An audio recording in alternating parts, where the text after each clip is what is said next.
সুপ্রিয় শিক্ষার্থীরা, আজকে আমরা এসএসসি আলিম শিক্ষার্থীদের আইসিটি সাবজেক্টের পঞ্চম অধ্যায় সি প্রোগ্রামিং।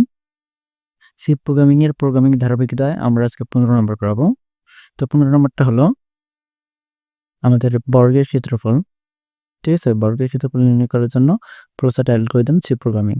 তো এখানে আমরা প্রতিটা প্রোগ্রামিং এর বা প্রতিটা প্রশ্নের 3টা করে অপশন 3টে একেবারে দেখা দেই। ঠিক আছে? এক প্রোগ্রামে। তো এখানে 3টা আমরা টপিক একেবারে শেষ করে দেব। তো ফ্লোচার্ট অ্যালগরিদম সি প্রোগ্রামিং। তো পরীক্ষায় আপনাদের মনে রাখতে হবে সৃজনশীলের উদ্দীপকে কোনো একটা টপিক দেয়া থাকবে। মনে করেন যে এখানে ফ্লোচার্ট অথবা অ্যালগরিদম অথবা সি প্রোগ্রামিং যেকোনো একটা টপিক উদ্দীপকে দেয়া থাকবে। মনে করেন যে ফ্লোচার্টটা উদ্দীপকে দেয়া আছে।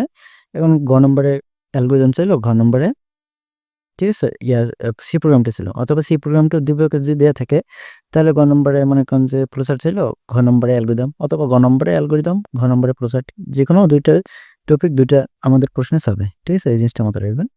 তো আজকে আমরা সেই 15 নম্বর বর্গের ক্ষেত্রফল বের করার জন্য ফ্লোচার্ট অ্যালগরিদম সি প্রোগ্রামিং করাবো। তো আমরা সরাসরি বোর্ডে চলে যাই।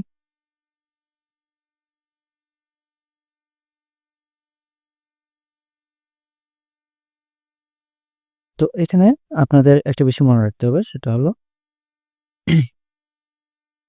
বর্গের ক্ষেত্রফল বের করার জন্য মূলত আমাদের কোন সূত্র ব্যবহার করা হয়।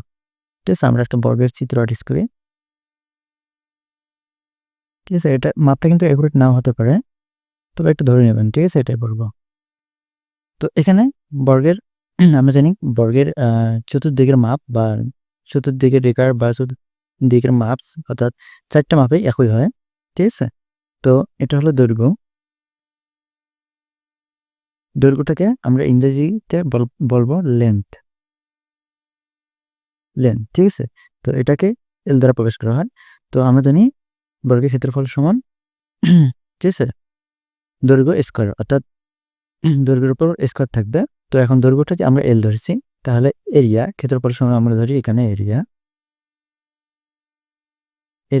তাহলে এল স্কয়ার। তো সি প্রোগ্রামিং কিন্তু এল স্কয়ার নেয় না। সি প্রোগ্রামিং এ স্কয়ার কাজ হচ্ছে এল ইনটু এল, অর্থাৎ 2টা এল গুণ অবস্থায় থাকবে। ঠিক আছে? তো এখন এটা হচ্ছে মূল সূত্র। এই সূত্র অনুযায়ী আমাদের প্রোগ্রামটা করতে হবে। ঠিক আছে? তো এরিয়া সমান এল ইনটু এস, মানে 2টা দৈর্ঘ্য গুণ করতে হবে। ঠিক আছে? তো এর পূর্বের সূত্র যেটা ছিল আমরা স্কুল লেভেলে পড়ছি, সেটা হলো দৈর্ঘ্য স্কয়ার। ঠিক আছে? তো এই স্কয়ারটা আমাদের এখানে গুণ হিসাবে ব্যবহার করা হয়। স্কয়ার সি প্রোগ্রামে লেখা যায় না, এখানে গুণ হিসাবে নিতে হবে। তো এখন এটা হচ্ছে আমাদের মূল সূত্র। তো এই সূত্রটার উপর অবলম্বন করে আমাদের ফ্লোচার্ট তৈরি করতে হবে। তো ফ্লোচার্টটা দেখেন, আমি এখানে স্টার্ট করতেছি। তো এখানে কিন্তু এই যে দৈর্ঘ্য যে বিষয়টা আমরা যেমন আয়তাকারের ক্ষেত্রে এবি ধরেছিলাম, যেহেতু এর চারপাশটা দৈর্ঘ্যর পরিমাপ একই থাকবে, তো এখানে একটা চলক ধরেছি শুধু এল। ঠিক আছে? তো এই এল আর এটাও এল, কিন্তু এই 2টা এল একই থাকার কারণে এখানে ইনপুট বলা হয় একটা। ঠিক আছে? এখন এল যতগুলোই থাক সমস্যা নেই, ওটা প্রসেসিং এ থাকতে পারে, কিন্তু ইনপুট কয় প্রকার আছে সেটা আমাদের বিষয়টা জানতে হয়। তো ইনপুট আছে আমাদের শুধু এক প্রকারই, একটা এল। ঠিক আছে? তাছাড়া আর নেই। তো এই কারণে এটা এল এ হবে। তারপরে স্টার্ট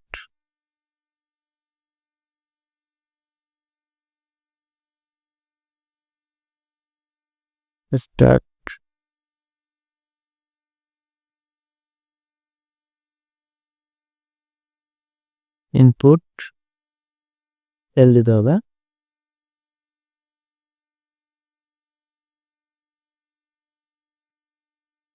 তারপর হচ্ছে প্রসেসিং। ঠিক আছে? প্রসেসিং হচ্ছে ওই এরিয়া সমান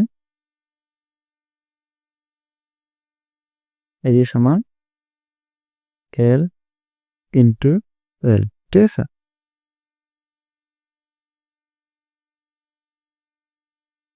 এল ইন্টু এল। ঠিক আছে? তারপর এখন আমাদের প্রিন্ট করতে হবে। Print output function. এখানে প্রিন্টে যেহেতু আপনারা আউটপুট দিলে কোনো সমস্যা নেই। প্রিন্ট করতে হবে এরিয়ার মান।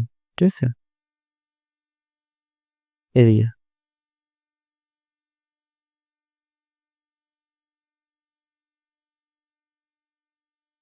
তারপর প্রোগ্রাম শেষ হলে আমরা প্রোগ্রাম এন্ড করে দেব। ঠিক আছে?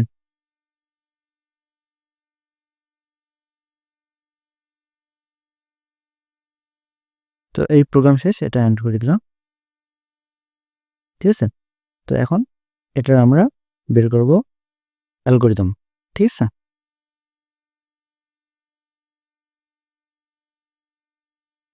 তো এখন অ্যালগরিদম দেখেন এখানে স্টেপ। ঠিক আছে, 1 প্রথমে স্টার্ট করতে হবে, তারপর হচ্ছে টিপ 2, তারপরে ইনপুট এল। ঠিক আছে, ইনপুট কিন্তু একটাই, এল এখন যতগুলো গুণ থাক সমস্যা নেই। স্টেপ 3 এটা হচ্ছে processing area equal L into L.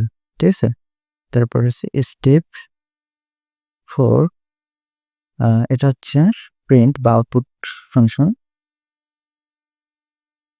Print output function হচ্ছে এরিয়া। তারপর হচ্ছে টিপ 5 আমাদের প্রোগ্রাম শেষ, এন্ড করে দিলাম। ঠিক আছে, এখন এটার পর আমরা করাবো সি প্রোগ্রামিং। ঠিক আছে, তো এখন আমরা সি প্রোগ্রামটা আপনাদের পড়ে দেখাচ্ছি।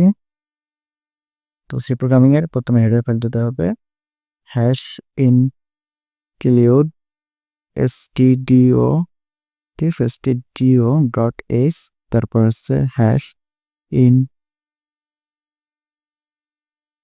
ইনক্লুড অন্য ডট h। ঠিক আছে, এখানে ইনক্লুড অনটা বলেছে।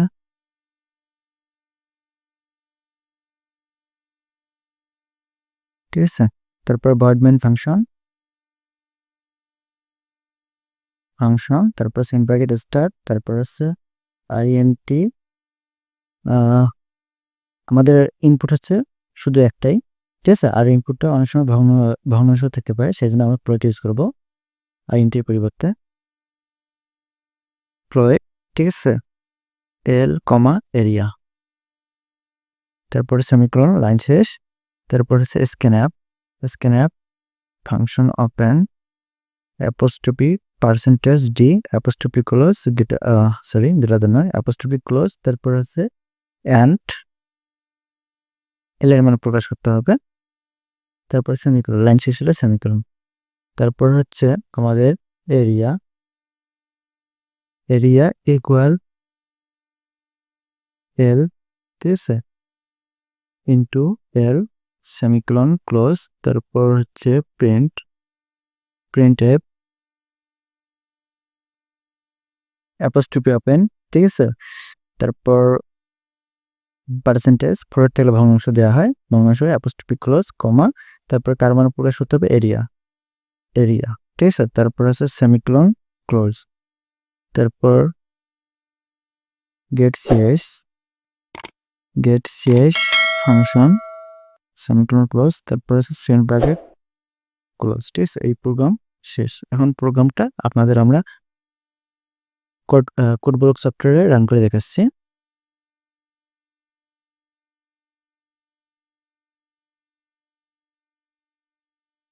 তো এখন সি প্রোগ্রামিং কোডটা আমরা সফটওয়্যারে কোডব্লকে রান করে দেখাচ্ছি। তো কোডব্লকে গিয়ে এখান থেকে আমরা একটা নিউ ফাইল নেব, তারপর ওটা পেস্ট করে দেব। তারপর এখান থেকে রান অ্যান্ড কম্পাইলিং আমরা সেভ দিয়ে দিলাম। এখানে আমরা একটা দৈর্ঘ্য দিয়ে দেবো, তবে আমাদের প্রশ্ন দৈর্ঘ্য ছিল 6, ওইটা দিয়ে রান করে দেখাচ্ছি। 6 দিলাম, 36। ঠিক আছে, তো আমাদের কোড কোন প্রকার সমস্যা নাই, পুরো অ্যাকুরেট আছে, যার কারণে আমাদের ফলাফল রান হয়েছে।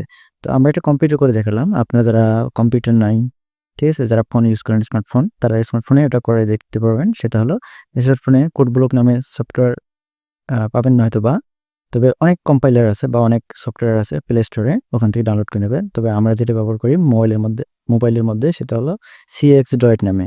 হয়তো বা আপনারা স্ক্রিনে সিএক্স ডয়েটের স্ক্রিনশটটা বা লোগোটা দেখতে পাচ্ছেন।